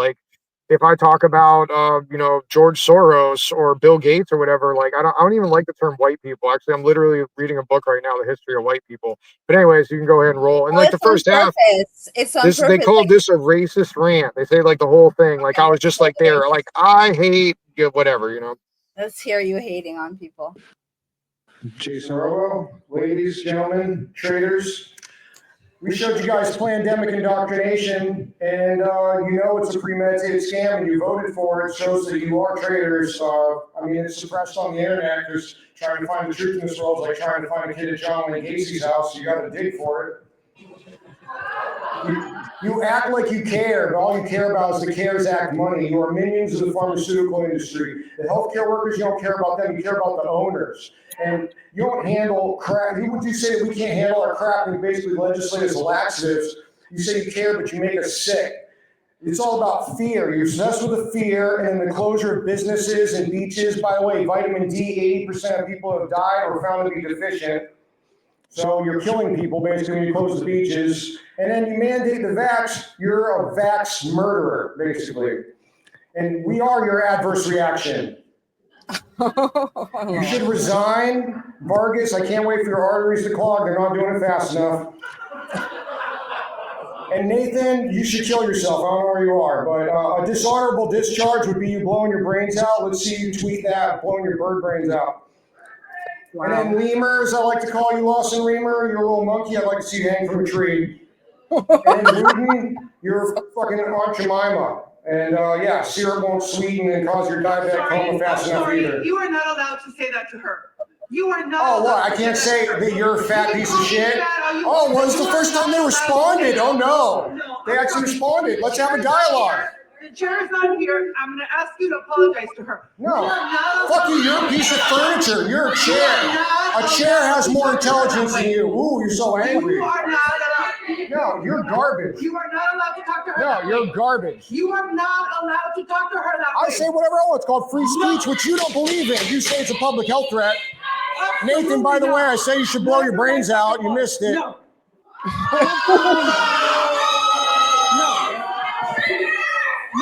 What? Your time is expired. Just take a seat. Oh, no, you are expired. You are expired. Stop. Sit down. Next speaker. Stop. Yeah, so that's basically it. Wow. So yeah, so like she cut my mic, Everyone, and so like welcome I was back supposed to to get, oh, that's autoplaying. I was supposed to get like 2 minutes, and like I lost like literally 30 seconds or more of my comment because she started like yelling at me. And then yeah, But so yeah, do you think looking back, maybe because let's say you are garbage or whatever is like violent communication is considered, do you think it would have been more effective? Like, who were those people you were trashing? So yeah, that's the Board of Supervisors of San Diego, and like literally like a week or two before, they said that questioning the COVID narrative is a public health threat. So, you know, they've been going. They were the first city to do that in the U.S. Really? And so like they clearly had no tolerance for questioning the narrative, which has obviously been discredited. Like, oh, you get the jab, you're not gonna get sick, and everybody's getting sick still, or you know, oh, 2 weeks to flatten the curve, and it's like none of that shit was true. And then so the thing is, so the guy that was gone, I said should blow his brains out. He's a Marine, and he's the one who said that we're all stupid for questioning things. We don't know how to do research. That guy turns out that he's actually was molesting county employees and had to resign in disgrace. So he had to get fired. Nora Vargas, who was the vice chair, she had a story come out. The media seems to have covered it up, where she allegedly had some chats saying like racist, like clearly racist stuff, like anti-black. Like I just said one lady was shitty that's a black person. Like I didn't say I hate all black people. That's crazy. I grew up with like black and Puerto Rican and Filipino friends. Like just because I say like one person is shitty doesn't mean that I feel like that about everybody. So I did word the joke differently, and that's the thing. Like back to what we were saying about comedy is that like, you know, you have different iterations of your material. So like, you know, you change the wording. And what I would have said is, because I said that they should all kill themselves because they're traitors, I would have said, syrup won't sweeten you into a diabetic coma soon enough. I suggest more Aunt Jemima syrup, which the inferring that I was trying to do was that she's an Aunt Jemima, but I just outright said it. And that's like where the only thing I would change is that. Yeah, that maybe that was, you were reactive. You could have made it a little bit more suave. But that's great that you got that on. I mean, come on. How few fucking people stood up? And it's like, maybe it's righteous too, but it's like, I feel like I'm a hero. Like I have to go and have conversations like, oh, I'm not in the matrix anymore. I can't afford these prices. I've been ostracized. And I stood up for your medical freedom. And this is what happened. You're welcome. You know, there's a certain part that feels like, oh, in retrospect, trying to warn people that this fucking non-vaccine vaccine is going to maim people. We were right. I mean, many things I suspected and prophesized came true. So, yeah. You know, kudos to the people who have courage. Of course, there's a way to do it, but yeah, I mean, there was definitely division in like the, you know, activist community here. There was a lady who like she tried to replace that chairperson, Nathan Fletcher, who now I hear is like a security guard like out in the mountains somewhere. He's like completely been defeated from all politics. Another thing, like a bunch of people that came out and bashed me, the Democratic National Party chair of the chapter of San Diego resigned in disgrace after he allegedly took a drunk dude home and screwed him in the butt. So that happened to another person that came after me. The lady who was the head of the NAACP, who said I was a racist scumbag, she got removed forcibly from her office. And there's some other, I guess, like off the top of my head, I can't think of all, but there was 4 examples right now of the people that came after me. I'd had a hit piece done on me by the Young Turks. This guy, Rashad Ritchie, who does like a bunch of race baiting. Like he has like the Karen of the week or whatever. So I was the white male Karen of the week, and he never had me on. He had Jason Lefkowitz. Have you ever talked to him? He had like he's done some stuff like against COVID. He's a comedian. Anyways, he had that guy on his show to like at least discuss things. Me, he was just totally one-sided like hit piece on me. And then I said something about him in a comment in passing after I got canceled at the Board of Supervisors. And by the way, like, you know, being in Newsweek and on the Young Turks and like International Business Times and like all these other papers, like I had death threats. I like couldn't even do comedy in the city. I got canceled from some clubs. So like I said something in a comment just about this Rashad Ritchie guy being full of shit because his show is called Indisputable, and clearly a bunch of things that he said about me were not true. And so I like, you know, just said something in passing, and he did a second hit piece on me. So anyways, I did a roast on him, but he did not respond to it because I think he would have given it too much. Because he's like doughy and looks like shit, and I said some pretty good lines where I was like, about him like not because he shows a picture of me like all ripped, like spinning fire, and I'm like, oh, thanks, that's a good picture of me, you know. But yeah, I was like, I think you need. I was like, you don't have any shirtless pictures of you. I was like, apparently you need less chicken and more watermelon or something like that. And so I don't think that he wanted to give that video like any more traction. So that's why he shut up. But I don't know. I don't wish anybody negative. I just like, I want all these things to stop. And that's really what it comes down to. And so it was really tough. But like I said, back to like the 9/11 thing, like now I know a bunch of people, they're podcasters and authors. Like my comedy has gotten a lot more improved and learning not to internalize hatred because I had tons of hatred directed at me. I was worried about somebody like killing my dog. I had like weird comments and hate mail all the time. And so I was they actually I got attacked on Halloween like 2 days before that. And they took that and twisted it to make it sound like I did something wrong. And the other guy got arrested and I got paid out from him for damaging my truck. He attacked my vehicle over like a parking spot. And then they made that sound like crazy. So I had the Times of San Diego is this local like internet rag, not even a printed paper. And they did like this crazy hit piece on me. And one of the journalists in Northern California, this guy Kevin Hoover, who literally sucks, he wrote a bunch of crap about me with him. So they like tag teamed me and said a bunch of stuff. Basically, they found everything negative anybody ever said about me and like printed it as fact. And then so I dated afterwards. I ended up dating this young hot black chick who was a vegan Ayurveda student masseuse, which is like a unicorn within a unicorn within a unicorn, unjabbed. Hard to find a creature like that. And we dated for like a year. She actually went and served the court documents to the guy who owned that restaurant who lied and the journalist. But the court ended up, they were like, oh, you said this to the board of supervisors.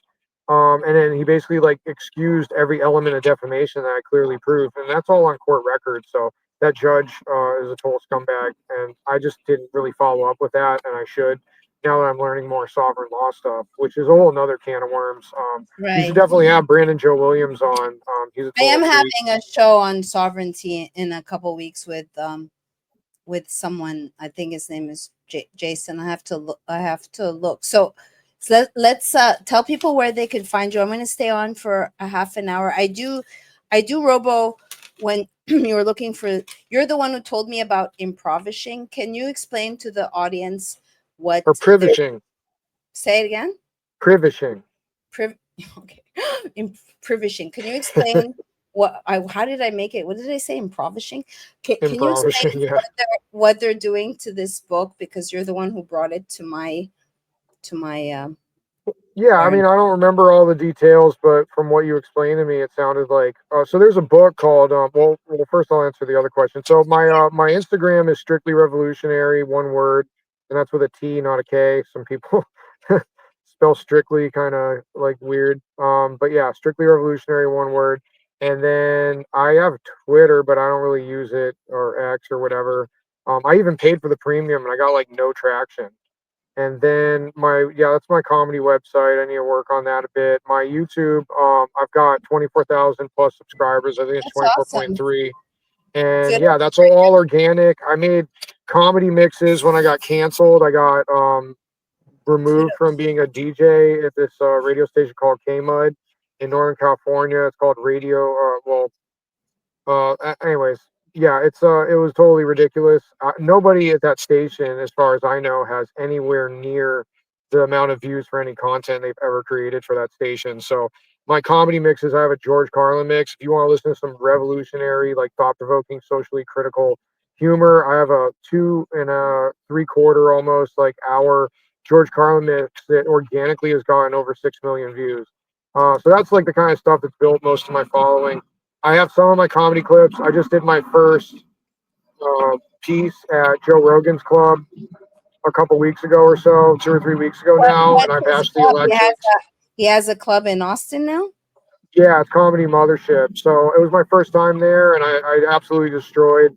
That was cool. It took like 2 or 3 jokes till I got the whole crowd on my side, and I went fourth out of like 20. So that's tough when you're going early. People haven't had their drinks; they're still sitting people down. But yeah, I think that I absolutely killed it. So I have a recording of that. They only can do audio, not video, so that's on my site or on my YouTube. Anyway, so those are some ways people can find me. And then my body work, I tend to keep that separate. I do tend to get laughs when I tell people I'm doing body work on, like that I do healing with elbows and punchlines. So that tends to get a laugh. But because of the cancel stuff, it's like it's not just that like I want like clients and stuff, because somebody I was working with recently, she's like, you're gonna reach a point soon where you're gonna have to say no to people to help them, because like, I mean, you could say a couple words maybe about Yeah, I can. the experience of the body work after we talk about the privishing, but it's really powerful. I did a 3-hour session on a lady last night. I worked on a war journalist recently who has a lot of like body trauma from being a journalist in Afghanistan and internalizing that in her fascia. And like, even I did a session on their sister, and they had like this lower back twinge every time they got up. And when we were done, they got up and they said they didn't feel it. So like, it's really powerful. So if somebody's like, I have no, like I said, hatred towards anybody. I learned to not internalize that. That could have destroyed me during getting canceled. But I was able to, basically like just let it beat off my back, like water on a duck's back. So I want people to be healed. And so if people like get turned off, because I don't care if they're vaccinated, like I still want people to be, happy and healthy. So if I can help somebody, then that's great. So I try to like keep some of my comedy and stuff a little bit separate. And I've taken a lot of my links down, but I'm going to be putting more stuff up. I need to do more of the shorts and stuff. So maybe I'll pick your brain later about that. And as for the suppression of your book, so there's a book I've been reading. It's my like book that's near my bedside. It's called The DuPont Dynasty, and it's about the DuPont family. They have a crazy history that's like tied deeply with the history of the United States. There's even a bunch of stuff about the Biden family, and it's a nutty book. And I forget the name of the publisher, might have been Prentice Hall, but yeah, wherever the publisher was, they basically like picked this guy's book up and said they were going to publish it, and then they just kind of like sat on it, just like how like That's they do what that this with the energy industry. What's does. that? That's what, dude. I mean, this is the original fucked up formatting, right? So in the book, he put his logo here, but this is not. After a year now, he's asking me for money to copy edit it, and I told him like, I'm done. I'm fucking tired. I've worked really hard on this book, and then my name is misspelled after he told me that he's a prick that pays attention. And then for this second 100 books that I had to raise money to basically print, and that's why I'm selling them for $88, because there's only 200 in circulation. And so he is putting his logo, but he's not doing the publishing part. You get what I'm saying? He's just printing them for me. Yeah, so this guy he sued I can't remember the name of the author right now, but he sued them, and yeah, they were found to be doing, they call it privishing, and that's where they like just kind of like sit on the book. And they do this with like the record industry too. Like if you're like a hip hop artist or whatever, and you're like stirring the pot, and you're not just making like retard theme songs, then they basically don't want to promote you. And so, you'll have a record label deal, but then like they're not going to necessarily do anything to help sell your album. So then it's just going to like basically wither away and not get any play. And so Exactly. it's, so it's the same with the books. So I don't know if that's considered privishing or some like alternative term. There probably is another word for it, but I'd say that's the audio version of privishing. But yeah, it's like they don't want that information out there. So, and that's why I was comparing it to like the patents where, like the energy industry will be like, oh, like you can, I think thorite or something, or thorium. Is it thorium? I think they're like thorium reactors. I saw this thing. I used to have a show called Unstacking the Deck. It was kind of like a daily show that had some balls, kind of like Redacted Tonight is a little bit like that. Which I don't know if they're still doing, but I used to watch that all the time. I saw you were on there. You have that in your clips, from RT. Oh, With Campbell? Lee Camp. Lee? Yeah. No, Yeah. yeah, I don't know if he's still doing his show. Yeah, I'm not sure. He's like one of the people I'd be happy to work with in like comedy and stuff. But yeah, so it's His like show's the back. energy industry, like they'll basically get like Say these again? alternative, huh? His show's back. It's called Unredacted Tonight. Unredacted? Yeah, he's brought it I back. wonder. I a wonder month if ago. I reach Cool. out to him. Maybe he'll have me on the show. Yeah, he Yeah. started about maybe 1 or 2 months ago. He brought it back. All right, word. Yeah, I have so much. I like literally have like 100 notepads, and I've only maybe Right. gone through like 2 dozen of them for jokes. Like I have an arsenal of content, so So- that's part of why it's like nice to have moved to Austin and that I can like work through more of my material. And once I wanted to make a break on Kill Tony, I actually wrote his Wikipedia. So before they started the show, I heard him on a podcast on Rogan. He didn't have one, and I wanted to like support him. So I believed in what he was doing, and he's an oddball. He's intense, kind of a dick to some people, but whatever. I mean, he's got a great platform and opportunity for comics. So I wrote his Wikipedia, and I had no idea he was going to do this podcast and stuff. So I've been trying to get on. I've probably tried like 10 to 20 times, somewhere in between there, and I haven't gotten on yet, but I'm looking forward to it. I'm going to take the bull by its horns and do my jokes about the cancel culture. Oh, and I was going to say I didn't finish explaining it. So yeah, I dated that girl, the vegan Ayurvedic masseuse, unvaxxed black chick. And so I got a really great joke. A lot of my jokes, like I don't have to make anything up because like the truth is so absurd. And like she was into BDSM, and it's like, well, who's better than a racist white dude if you like whips and chains? So it's totally absurd. But yeah, so she was supportive. She wanted me to like defeat all this crap they were saying about me. So yeah, I mean, like, another thing that's really weird, I was going to mention this earlier, is like, if somebody says you're like racist or something, and it's like you meet people, like I meet like black people all the time. They come up to me like, oh, I like your vibe, and they just want to talk to me about my dog, or I'm swinging my mace around Right. that I work out with, and like, it's like, how many times do you like have to have an interaction before you tell someone you were canceled and called a racist in the national news? It's kind of like, if like I don't have any STDs, but it's like if you had like herpes or something, like how many dates till you like break it where it's like, hey, FYI, I got bumps on my junk or something like that. So it's kind of a weird dynamic to work with. But I mean, most of the people I want to associate with don't give a shit. And like you were pointing out before, I think when I was trying to pull up the 9/11 sticker incident clip, is that like most black people did not comply. They were like on the lowest end of compliance, like 25% That's with right. the jab mandates. Yeah. Yeah. I remember speaking to my mom. I was in South Beach and I was walking, and I'm like, Mommy, it's poison. And then there was a black guy, and I'm like, are you gonna get the jab? He's like, hell no, sister. I'm like, see, Mommy, people know not to. And now she's vaccine injured. Oh well. Yeah, Try I to think my bring mom might it. be too. She just had surgery yesterday for some stuff in her wrist where I was like, I could do body work and help you, and I moved. So she Oh. sounded like she was receptive before I moved, but wasn't able to make the time. So she just got her arm all hacked up. But they almost wouldn't do the surgery because they found out she has some kind of heart injury. They think she might have a heart attack, and it's like she took a bunch of the jabs. And so, like, I don't know if that's a vaccine injury or whatever, but I wouldn't be surprised if that's what it was. That's the But beauty of it. But yeah, I mean, what I've concluded is you can't raise your frequency without your heart, and the heart is such a powerful resonance, outweighs the mind, and we've put so much credence, even like, all is mind filtered through the heart. You have to filter it through the heart. So as far as your body work, I personally am a tough cookie, and I want it to be functional. I don't want any Swedish fucking bullshit, superficial. So I enjoyed the poking in the feet, and I have a ball that I roll over on my feet pretty much every day because I'm active. If unfortunately, because of my budget, I did a trade with you, but I very much appreciated it. It was therapeutic. I think it's hard to for find the book. people. Sorry for the book. Yeah, Yeah. we did a trade, good old barter system. So yeah, if I'm in Florida, Robo, as you know, so if you cruise by, I'm here. Yeah, probably in July. I'm looking to go to Porcupine Freedom Festival. I think it's called Pork Fest in New Hampshire in late June. Okay. Yeah, So if anybody's going to that, I'll be there doing body work, workshop, and comedy. I'm gonna do a self-reflexology thing.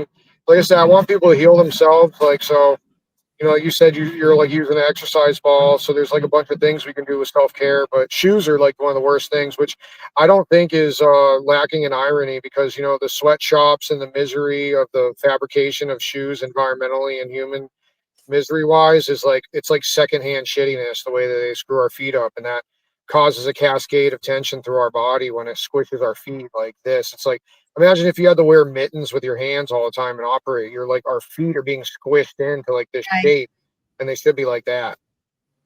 Yeah, you brought that to my attention. Yeah, definitely. I mean, yeah, that's a whole other thing about whether people For sure. really I mean, I need touch. I'm a hermit, and I'm also very picky. Like I had one guy, he was very intuitive, but like, dude, I didn't ask you to like massage me in between my legs or like give me a booby massage. So like I had to stop. It was like, you should be paying me, buddy. You should be paying me. So I haven't found someone yet. So thank you, Robo. I'm going to stay on just for a little to talk about the book and my website, Honey Colony. And I thank you. I invite people to check out Robo's work, Robo's website and his videos. So are you doing a regular show or you just post stuff? No, I'm just traveling. Like I said, I need to work on doing some more of the shorts because that's what the ADHD snack bite video style is right now. So Yeah, basically like I want to go to the point where my views are like 6 million for my comedy and not just the mixes I made for these legendary comedians. And the mixes are really great. There might be a link to that in my link tree, the Strictly Revolutionary Comedy mixes. I got like Greg Giraldo and Richard Pryor and stuff. So I listen to everything that these amazing comedians ever did. There you go. And then I clip cherry pick it for all the most insightful stuff with all the crazy shit that I know. And then I take those little pieces and I put them together like a puzzle. I change the audio level so it sounds like super smooth. It sounds like it's its own comedy piece. So some of them are like over 1 million views, some are hundreds of thousands, some are tens of thousands. They get put on and offline periodically. So, and I got a bunch that were taken down. So actually, I want to double down and like get more of those mixes. It's hard to find like comedy that is really like hard hitting. It's like, people just want to be on. I don't want to be on Jimmy Kimmel. He's like a complete douchebag. Like I have no interest in the mainstream. I want to be a cult comic. You want to be real. Jimmy's whatever. He's a shill. Hey. Yeah. He likes the jab. He's a fucking like shill. Colbert, How many dancing with syringes? Exactly. Yeah. So I'm gonna read a little bit about my book. I don't know, Cheese Slice, if you could pull it up. I know it's a colossal. Do we have any questions? I don't know, girls jumping on trampolines. What is that reference? That was from Slice? the Man Show when he was with Adam Carolla. It's one of their bits. They'd have girls jumping on trampolines. Okay. It was great. I want to share my screen. Hold on. I want to show people what the latest bullshit with Maryam is. Hold on. It's like I'm going to do oh, they came back. Okay, so I don't have to. My messages came back on Twitter. They were gone for 2 days. Oh yeah, one thing I wanted to say is that, you know, I watched a YouTube video from Forever Conscious. Oh no, it's I can't access my fucking my inbox on Twitter.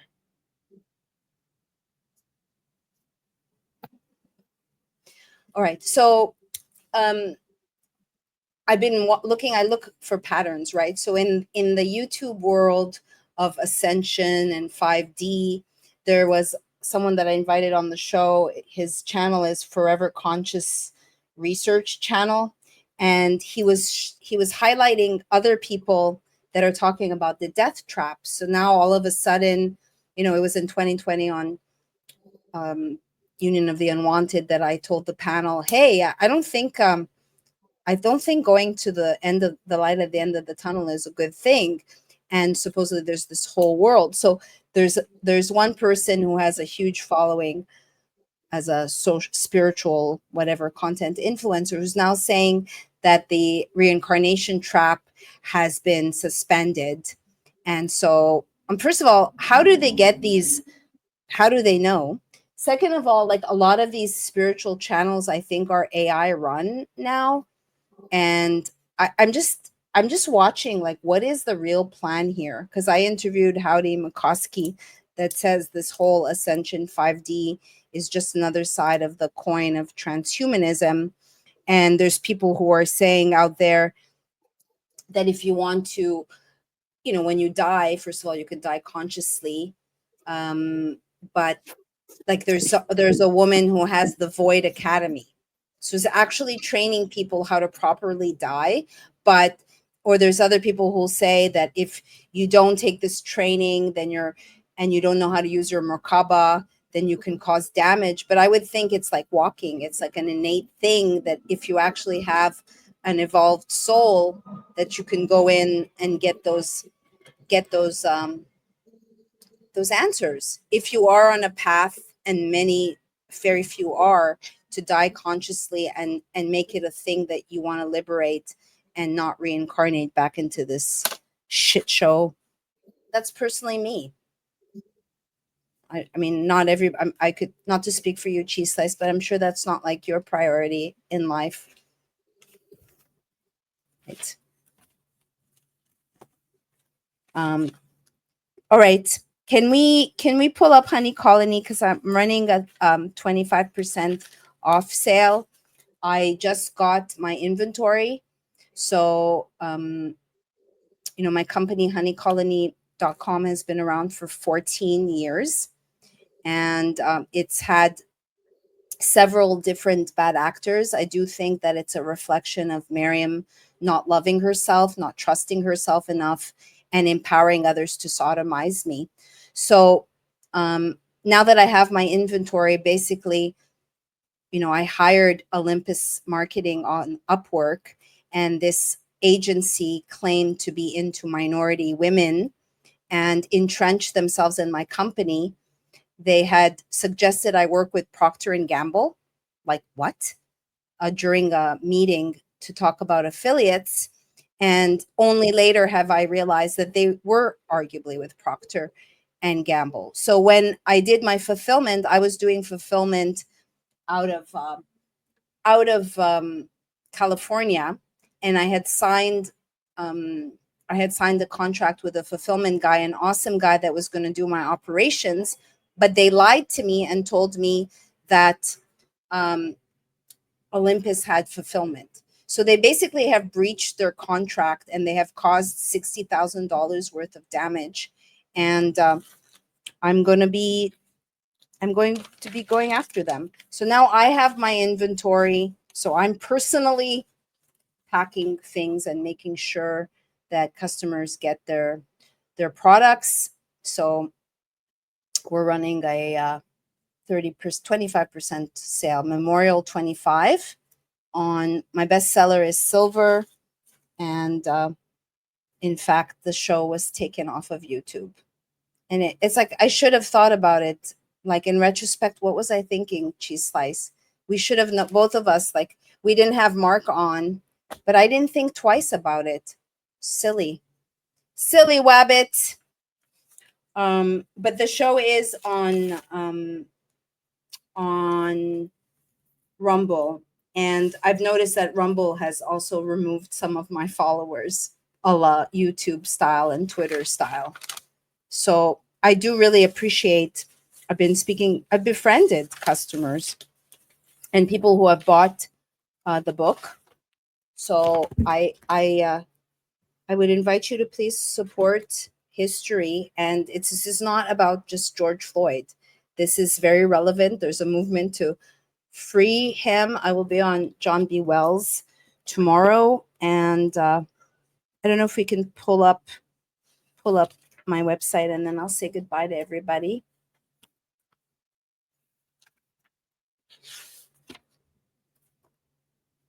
Oh yeah, thank you. So if the book is expensive and you want to get it, you can use GF Book, because I am charging $88 because I need to live, and I've worked 5 years on this book, and it is a thought crime because it's being very suppressed. It should be on Amazon. I was on a show last Saturday, and there was a woman who's written a book about COVID that I hope to have Zoe on, that experienced the same crap as me.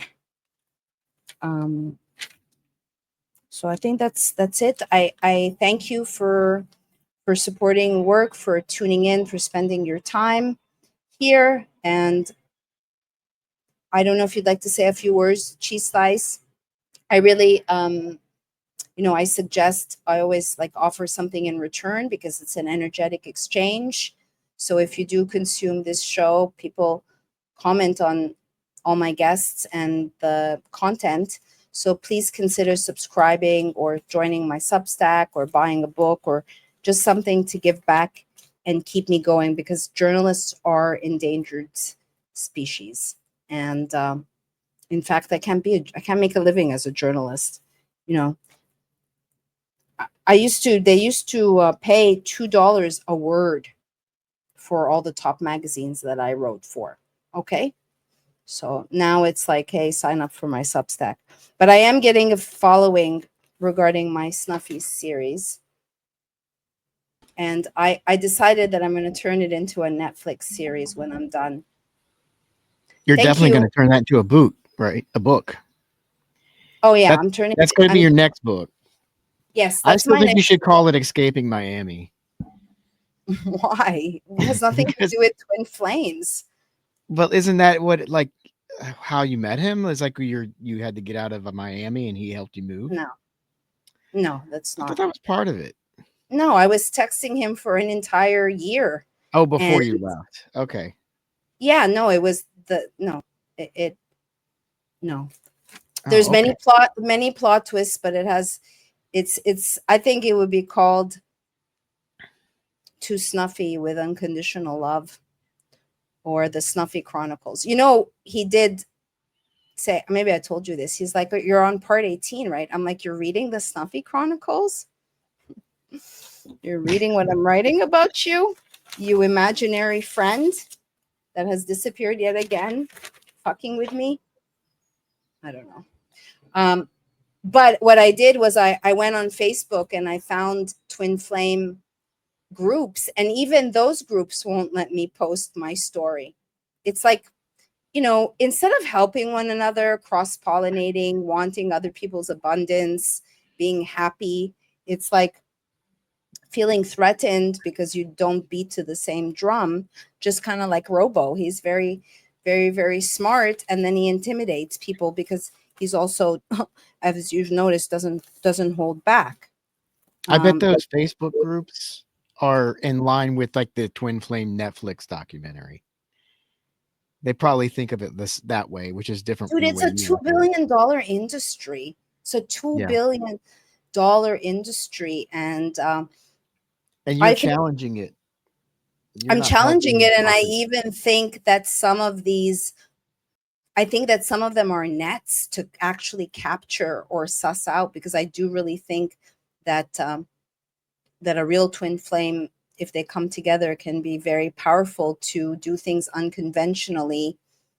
And regardless of what anyone says, I believe that all you need is love, real love, unconditional love, which we shouldn't even have to say unconditional. Anyways, I've been, despite all the challenges, I am grateful. I'm alchemizing, and I'm finding new clients to work with me that want to find their soul's purpose, that want to get healthier. I've turned people on in the past couple of weeks other than Pasta, because Pasta's losing weight. He finally went to do the fucking cryo I've been telling him about. I'm like, just go do the cryo. Do the cryo. Just listen to Dr. Mimi.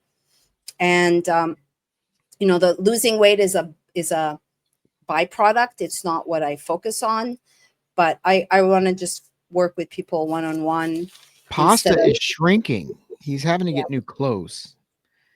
Yeah. He's like, it's because of the diet I've put him on. Yeah, he's I need to actually. Oh yeah, I need to speak so. to him because he's lost a little too much weight fast, and I got an intuitive hit to tell him to take omega-3 for his skin. If you're you on need the to phone, hit him up. He's working on his his pilot and trying to get that out there right now. Oh yeah, he told me about that.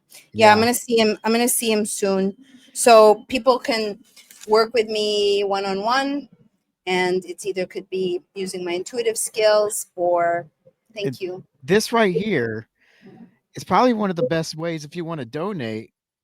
Instead of donating, sign up for a consultation, and then you actually get to interact with Maryam and ask some questions about some health or something.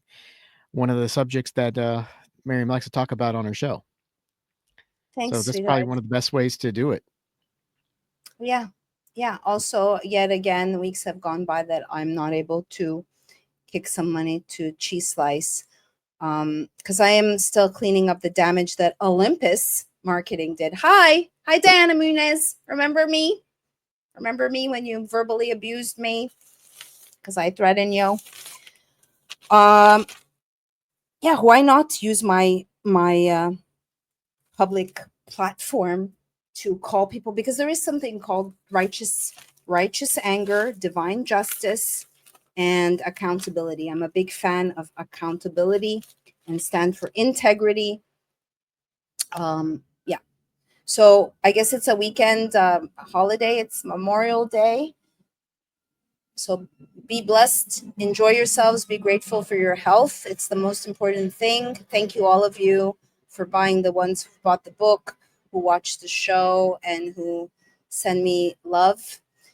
Thank you, Cheese Slice. And we'll see you next week. Take us out. Ciao. Something has prompted you to embark on a journey toward a healthier you. Perhaps it was a health scare, or the chemicals you want to avoid in conventional foods. Or maybe you simply want more energy. But with so many different types of diets, lifestyle disciplines, pricey supplements that claim they antioxidize your life, and vendors that are more interested in their bottom line, who can you really trust? Honey Colony brings people together who want to optimize their health through trustworthy information and top-notch products. We bring together quality vendors, renowned nutritional experts, and health-conscious people. Learn, share, and shop health.